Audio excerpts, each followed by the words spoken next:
A few days ago, the Federal Reserve launched their new payment system, FedNow. What does it mean? What happens next? Will they make you eat the bugs? FedNow is an instant payment system run by the Federal Reserve that collects information and can veto transactions, leading many to compare it to a CBDC. Coin Bureau put out a great YouTube video the other day calling FedNow a, quote, Trojan horse for a CBDC. The key difference being FedNow is only between banks, so it's only bank money, while a CBDC would also cover cash, so there would be no escape unless you stop using the dollar. The Fed's excuse for FedNow is that our current payment system is garbage. It takes days to move money, and you can't use it on nights or weekends, which is very 19th century of them. Economist George Selgin suggested this almost appears intentional, that they were running payments on horse and buggies, perhaps so they could justify this kind of centralization.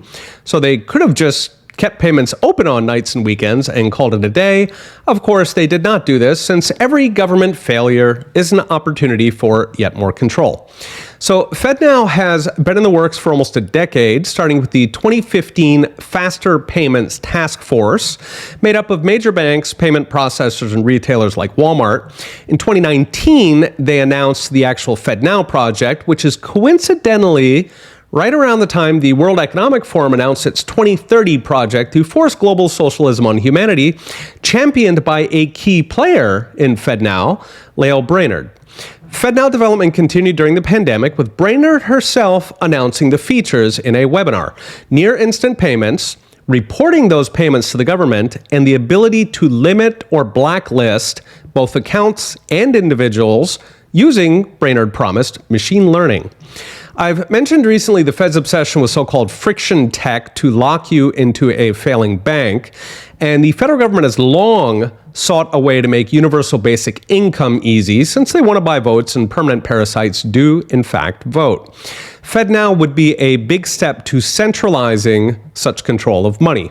So what happens next? In the near term, expect a sharpening of the federal government's ability to surveil transactions, to harass people they don't like, in both cases a level up from the surveillance state we already have in today's banking system, the one Justin Trudeau used against his people.